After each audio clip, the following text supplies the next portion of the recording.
하나님의 말씀은 누가복음 18장입니다.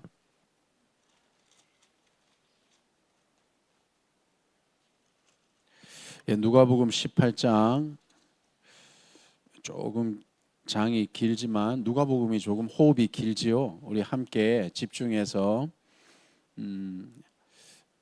교독하시도록 하겠습니다. 제가 먼저 읽고 마지막은 합독하시겠습니다.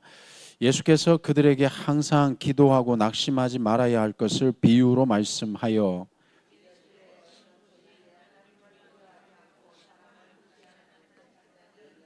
그 도시에 한 과부가 있어 자주 그에게 가서 내 원수에 대한 나의 원한을 풀어주소서 하되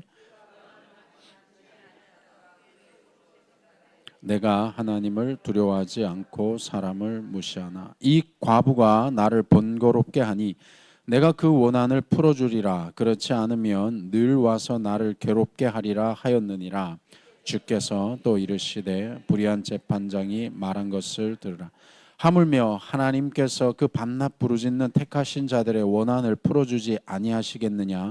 그들에게 오래 참으시겠느냐? 내가 너희에게 이르노니 속히 그 원한 때에 세상에서 믿음을 보겠느냐 하시니라. 또 자기를 의롭다고 믿고 다른 사람을 멸시하는 자들에게 이 비유로 말씀하시되 두 사람이 기도하러 성전에 올라가니 하나는 바리새인이요 하나는 세리라. 바리새인은 서서 따로 기도하여 이르되 하나님이여 나는 다른 사람들 곧 토색, 불의, 간음을 하는 자들과 같지 아니하고 이 세리와도 같지 아니함을 감사하나이다. 나는 일해에 2번씩 금식하고 또 소득의 11조를 드리나이다 하고 세리는 멀리 서서 감히 눈을 들어 하늘을 쳐다보지도 못하고 다만 가슴을 치며 이르되 하나님이여 불쌍히 여기소서 나는 죄인이로소이다 하였느니라. 내가 너희에게 이르노니 이에 저 바리새인이 아니고 이 사람이 의롭다 하심을 받고 그의 집으로 내려갔느니라. 무릇 자기를 높이는 자는 낮아지고 자기를 낮추는 자는 높아지리라 하시니라.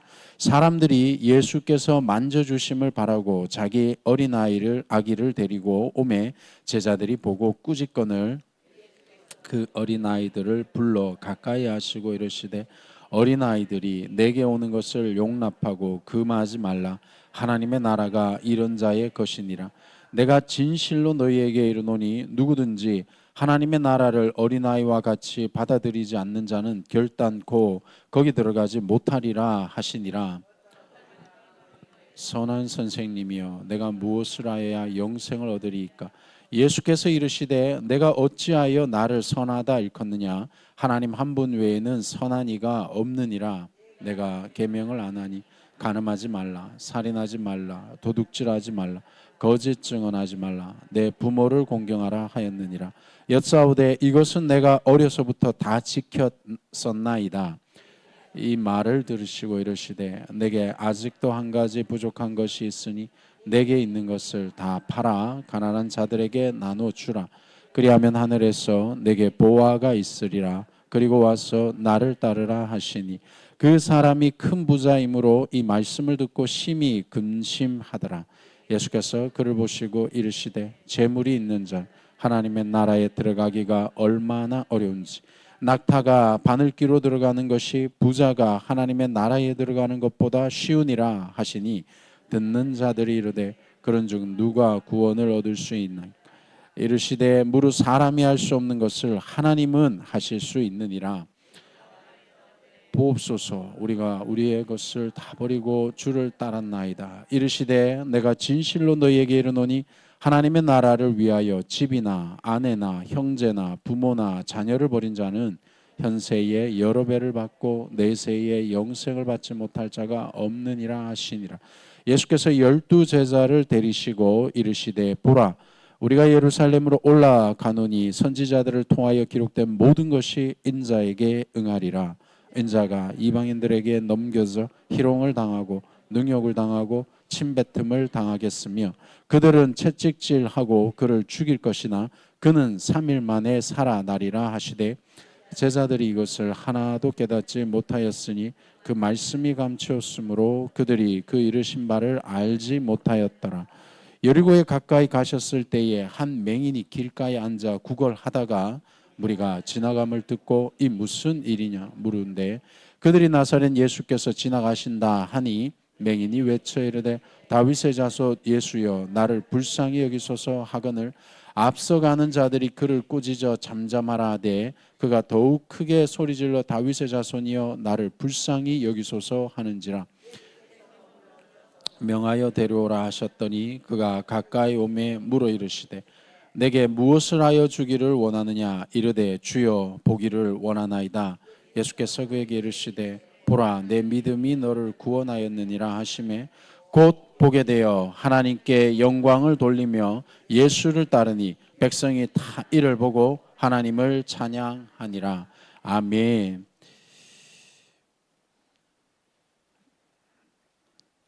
오늘 멈추지 않는 기도와 눈을 뜨는 믿음이라는 제목으로 누가복음 18장 말씀 함께 보시도록 하겠습니다.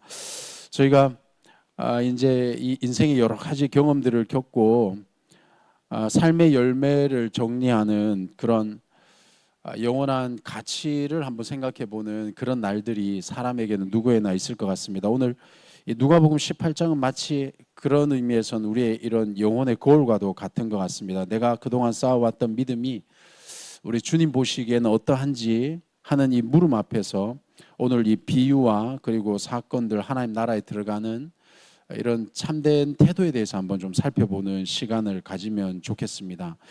먼저 이제 1절에서 14절까지 말씀인데요. 이 내용 저희가 오늘 18장 내용에서는 모르는 내용은 없을 것 같습니다. 그래서 제가 이렇게 한번 내용을 연결지어서 전달 드리도록 하겠습니다.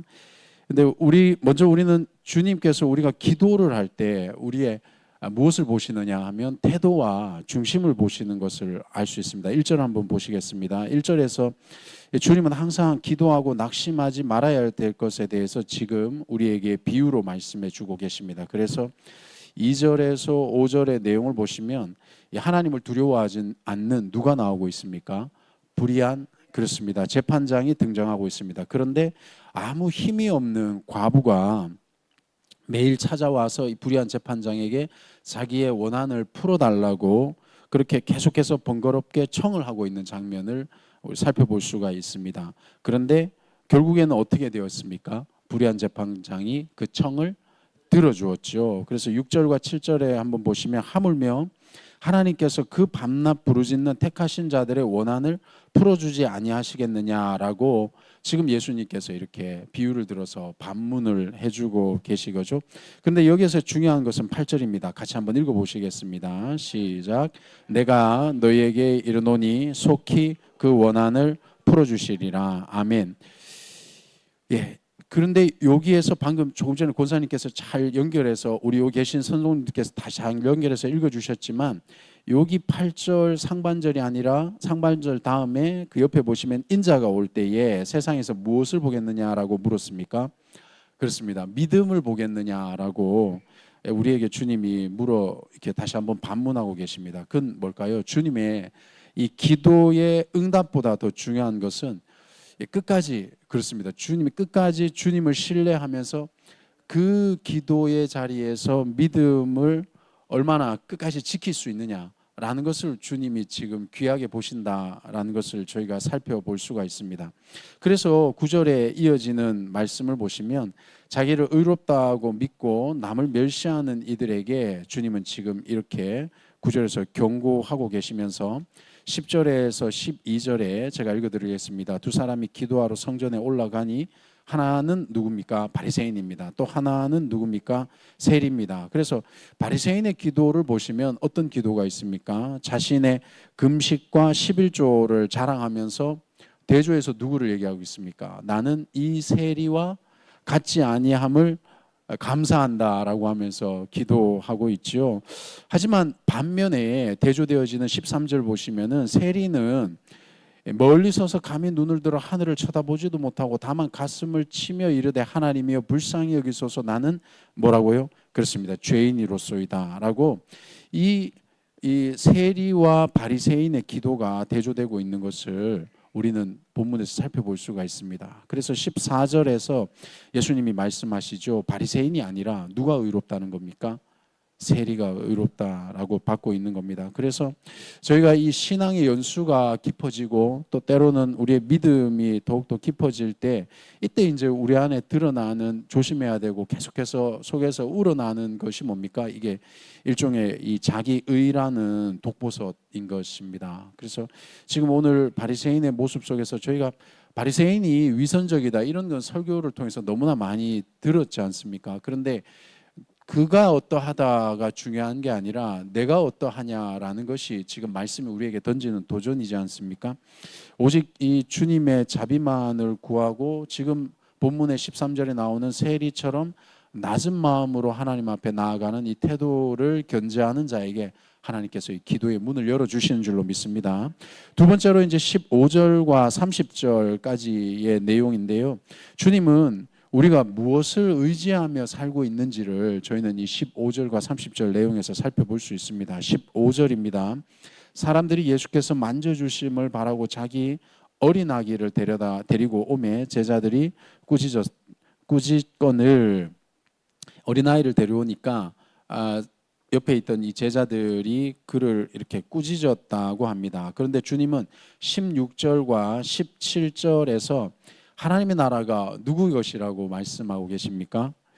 그렇죠. 이런 자의 것이니라. 어린아이와 같이 받들지 않는 자는 결단코 그 하나님의 나라에 들어가지 못하리라 라고 말씀해 주고 계시죠. 물론 이 누가복음과 그리고 마가복음도 그렇고 마태복음도 그렇고 이 어린아이에 대해서 이렇게 비슷하게 데리고 오는 장면들이 있습니다. 있는데 살짝 그 해석하는 것이 다르지만 여기 이 어린아이를 데리고 이렇게 예수님 앞에 왔습니다. 그런데 이 공통적인 이 어린아이의 특징은 뭐냐 하면 전적인 의존성인 거죠.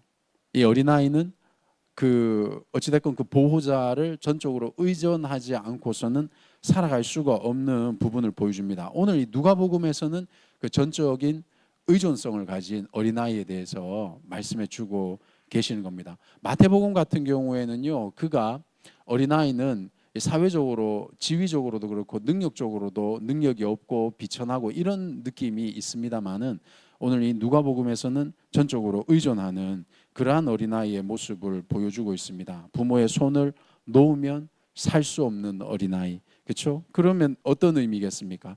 하나님의 손을 놓으면 우리도 살 수가 없겠죠. 그런 어린아이를 말하고 있습니다. 그런데 이 어린아이와 함께 극명하게 대조되는 이가 누굽니까? 18절 보시겠습니까? 어떤 관리가 물어 이르되 선한 선생님이여 내가 무엇을 하여야 영생을 얻으리이까? 바로 이 어린아이와 극명되게 이렇게 대비되는 인물이 18절에 나오는 어떤 부자 관리인 거죠. 그는 20절에서 21절의 내용을 보시면 모든 계명을 지켜서 겉으로 볼 때는 분명히 완벽한 신앙인처럼 보였던 겁니다. 그죠? 그 완벽한 신앙인처럼 보였던 삶과 그 자신의 모습이 어린아이와 같은 의존성을 잃어버리게 했는지도 모릅니다. 그렇게 놓고 보면 어떤 면에서는 저희가 하나님 앞에 의존하는 것을 가로막는 것이 있다면 이 어떤 부자 관리와 같은 모습인 거겠죠. 그런데 주님은 22절에 뭐라고 주님이 참 이 하나님의 말씀이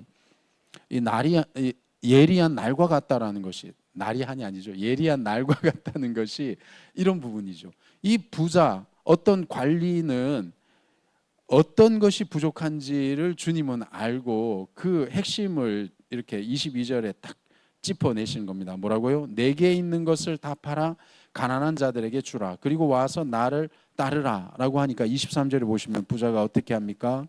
그 사람이 큰 부자이므로 이 말씀을 듣고 심히 뭐 했다고요? 근심했다는. 이 지금 23절 이하에 나오는 이런 부분의 말씀들이 실제로 저희 한국교회 안에서는 뭐 한 20년 전에 그때는 조금 다른 쪽이 강조되어져서 말씀이 선포되었던 건 사실입니다. 그래서 마치 우리가 갖고 있는 것을 다 내려놓아야지만이 믿음이 있는 것처럼 그렇게 해석되었던 때도 있지 않습니까? 그래서 이제 주님 만나면 잘 다니고 있던 직장 그만두고 돈 이렇게 이런 일들이 많이 있었잖아요. 근데 나쁘다가 아니라 여기서 강조하는 것은 뭘까요, 성도님들? 실은 이 돈이 문제가 아니라 돈과 같이 우리가 주님 앞에 다 내려놓는 것 같이 우리를 속이고 있지만 그 어떤 것이 있다는 거죠. 그걸 내려놓지 못하면 가지 못한다는 겁니다. 근데 그 지점을 내려놓지 못하면 가지 못한다가 아니라 그 부분이 있으니 하나님 앞에 나아가자, 이렇게 돼야 된다고 저는 생각을 하거든요. 이 부자가 만일에 그 지적을 받았으면 그 자리에서 주님, 제게 부족한 것이 재물이었네요 라고 했다면 또 아마 이 국면은 달라졌지 않을까 하는 생각이 듭니다. 그리고 예수님이 이에게 뭐가 약점인지를 아셨던 거예요. 재물이었던 거죠. 재물 버려라가 아닙니다. 그건 어떤 면에서는 조금 건강한 적용이 아닐 것 같아요. 재물 버려라가 아니라 약점이 있는 겁니다. 사랑하는 성도님들, 오늘 저와 이 말씀을 대면할 때에 우리가 주님 앞에 있어서 다 내려놓았다라고 우리를 속이고 있는 것이 무엇인지를 오늘 한번 볼 수 있으면 좋을 것 같습니다. 그런데 24절, 25절에 보시면은 부자가 천국에 들어가는 것이 낙타가 바늘기로 들어가는 것보다 어렵다고 하시면서 이 부자에게도 마찬가지였지만 이 재물이라는 것이 얼마나 하나님 앞에 나아감에 있어서 장애가 되는지, 다시 말씀드리지만 재물이 장애입니까? 아니죠. 이 재물을 의존하는, 어린아이는 의존성이 있었잖아요. 이 큰 부자는 재물이 있으니 더 이상 의존하지 않아도 되는 거잖아요.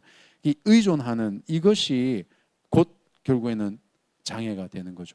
우리 주님 말씀하셨던 것처럼 머릿돌 말씀하시면서 그 돌이 떨어지면, 그 돌에게 우리가 닿아가면 우리가 깨어지는 거지만 그 돌이 우리에게 떨어지면 우리가 가루가 된다라는 말씀을 주셨지 않습니까? 우리가 진리를 향해서 나아가면 우리의 삶에 변화가 일어나는 것이지만, 그러나 그 진리가 우리에게 떨어질 때는 심판의 도구가 되는 거죠. 그러한 것과 같이 오늘 우리에게 어떤 그런 약점이 있는지를, 재물과 같은 요소가 있는지를 살펴본다면 조금 더 은혜롭게 다가오지 않을까 싶습니다. 그런데 이제 이런 말씀이 떨어지니까 28절에 보시면 역시 우리 베드로 형님이 나오십니다. 이렇게 탁 은혜의 자리에 또 무리를 걷겠다고 하셨던 우리 베드로님께서 뭐라고 말씀하십니까? 28절에 보면 우리가 우리의 것을 다 버리고 어떻게 했다고요? 주를 따랐다, 이거죠. 예. 그럼 우리 주님 뭐라고 하시겠습니까? 잘했다. 예, 우리는 그러지 않았다, 이거죠. 그런데 29절과 30절에서 이 베드로를 칭찬하시면서 주를 위해 헌신한 자는 이 땅에서도 그렇고 영원한 나라에서도 반드시 어떻다고요? 보상을 받는다, 헌신을 받는다. 이것을 보상을 받는다라는 것을 오늘 주님 우리에게 말씀해 주고 계십니다. 그런데 사랑하는 성도님들, 이것을 만일에 우리가 보상 심리로 내가 오늘 이 물질을 심었으니까 우리 하늘나라에서 또 몇 배로 돌아온다, 이렇게 말씀하시면 이건 이제 일종의 또 투기가 될 수 있는 거죠. 우리가 하나님 앞에 드렸지만 그것이 돌아오지 못할 수도 있잖아요. 그래서 힘든 부분이라고 생각이 되어집니다. 이미 우리가 얻은 구원만으로도 하나님 앞에 감사할 수 있다라는 것은 사실상 굉장히 놀라운 수준인 것 같습니다. 그럼에도 불구하고 믿음으로 구원받는 이 은혜가 그래서 더욱더 값진 것 같습니다. 그래서 마지막으로 31절에서 43절 한번 보시면 이제 영적인 안목에 대해서 다루고 있습니다. 그래서 31절에서 33절을 보시면요, 예수님은 이제 이 누가복음상에서는 이 십자가 순환에 대해서 세 번째로 말씀해 주고 계십니다. 그런데 34절에 슬픈 사실이 기록되죠. 제자들이 이것을 하나도 깨닫지 못하였으니 그 말씀이 감추었으므로 그들이 그 이르신 바를 알지 못하였습니다. 이것을 마치 이제 이단들이 해석하는 것처럼 뭐 비밀을 알아야 깨닫는다, 이렇게 가지 마시고요. 그게 아니라 아직까지 이 제자들의 영적인 눈이, 모세가 얘기했던 것처럼 눈에 이 비늘이 벗겨지지 않은 상태가 이렇게 있지 않습니까? 이거는 우리도 겪고 있습니다. 저희가 전도의 현장을 나가든가 복음을 들고 나아갈 때 이렇게 영적인 깨달음이 없을 때에, 또 우리가 자녀들을 위해서 기도를 하지만 그 자녀들이 영적인 이러한 깨달음과 이 어떤 그런 은혜가 있지 않을 때 우리가 마이동풍이라고 그러지 않습니까? 말을 아무리 전해도 듣지 못하는 그런 상태들이 있잖아요. 이게 뭡니까? 지금 영적으로 그 말씀이 감추었다라는 겁니다. 말씀이 감추었다라는 게 뭐 선택적으로 간다는 뜻은 아니라고 저는 생각을 합니다. 그게 아니라 아직까지 영적인 때가 이르지 못한 상태가 이 제자들의 상태인 거죠. 아쉽지 않습니까? 그런데 35절에서 이제 37절까지 보시면 그때에 여리고 길가에 앉아서 구걸하는 누가 등장합니까? 맹인이 등장합니다. 제가 조금 전에 34절에 영적인 눈이 떠지지 않는다 그랬잖아요. 그런데 맹인은 육적인 눈은 감겨져 있는데 영적인 눈은 어떠합니까? 어떠한지 보시겠습니다. 이 5절 37절에 보면 특별히 38절에 한번 보시겠습니다. 맹인이 외쳐 이르되 다윗의 자손 예수여 나를 불쌍히 여기소서 하거늘. 아멘입니다. 옆에서 사람들이 39절에 막 조용하라고 아무리 그렇게 해도 이는 더 크게 외치고 있죠. 그러니까 주님은 그를 멈춰 세우시고 41절에 보시면 내게 무엇을 하여 주기를 원하느냐 이르되 주여 보기를 원하나이다 라고 하시니까 42절에 내 믿음이 너를 구원하였다 라고 선언해 주시고 즉시 눈이 보이고 그 다음 어떻게 됐습니까? 하나님께 영광을 돌렸던 겁니다. 보지 못하지만 믿었던 맹인은 보면서도 깨닫지 못했던 제자들과 대조되어지고 있는 모습을 우리가 여기서 살펴보게 되는 거죠. 그러면 이렇게 놓고 볼 때 당연히 이 비밀이라는 것은 누구에게나 뭐라고 해야 됩니까? 어떤 사람에게만 있는 것이 아니라 바로 뒤에 나오는 맹인과 대조되어져서 보는데 보지 못하는 사람과 보지 못하지만 보는 사람을 비교해서 보여주고 있음을 우리가 볼 수가 있습니다. 사랑하는 성도님들, 오늘 누가복음 18장 말씀은 우리에게 이렇게 세 가지 정도의 내용을 크게 제가 한번 덩어리로 정리를 해봤습니다. 첫 번째는 낙심하지 마시고 끝까지 기도하시기를 오늘 말씀이 우리에게 권면하고 계십니다. 그리고 두 번째로는 우리가 가지고 있는 이런 의로움과 혹은 내가 의지하고 있는 것들을 버리고 이 세리처럼 낮아져서 누구를 의지해야 될지를 다시 한번 살펴봐야 되겠죠. 그래서 이런 게 참 안타까운 겁니다. 우리가 넘어지고 다 이렇게 없어지고 난 다음에 천부의 의지 없어서 손들고 옵니다 라고 주님 앞에 가잖아요. 근데 이런 분들의 특징은 뭡니까? 다시 일어서면 또 잊어버리게 되죠.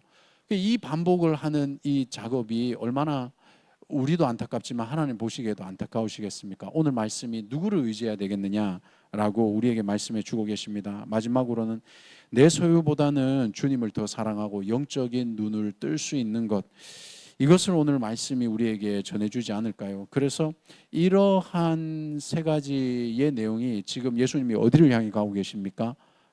이제 십자가를 질러 예루살렘으로 향해 가고 있지 않습니까? 이것이 바로 주님을 따르는 제자들이 기도라는 것과 영적인 어떤 요소들에 대해서 생각해 봐야 될 지점이 아닐까라고 한번 묵상하고 정리해 봤습니다. 함께 기도하면서 오늘 말씀을 정리하도록 하겠습니다. 살아계신 하나님 감사합니다. 이 하나님의 나라는 자기의 공로를 자랑하는 자가 아니라 오직 주님의 자비를 구하며 어린아이처럼 전적으로 주를 신뢰하는 자의 것이라고 생각합니다. 또 오늘 말씀이 그것을 우리에게 권면하고 도전하고 있다고 생각하고 있습니다. 주님, 이 낙심을 이기도록 끈기를 가지고 주를 향하여서 약속을 붙들고 믿음으로 기도하는 백성 되게 하여 주시옵소서.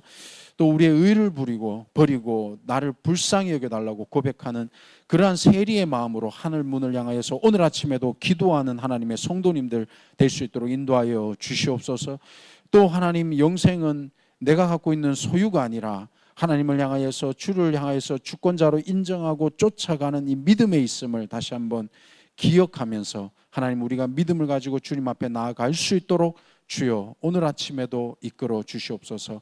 감사합니다. 주께서 사랑하시는 대흥 침례교회 하나님 기억하여 주셔서 하나님, 우리가 어떤 일들에도 흔들리지 아니하며 하나님이 맡겨주신 사명에 집중할 수 있도록 인도하여 주시고 하나님, 일들을 능히 이 마지막 세대에도 감당할 수 있도록 영적으로 깨어있게 하여 주시기를 간절히 기도드립니다. 이 새벽에 기도하고 주님, 또 우리 교회는 얼마나 하나님 앞에 있어서 많은 기도와 또 말씀을 사모하는 성도들이 그 자리를 지키고 있습니까? 주님, 우리의 기도와 하나님 앞에 있어서의 또 말씀을 사모하는 이 마음으로 주의 뜻을 분별할 수 있도록 인도하여 주시옵소서.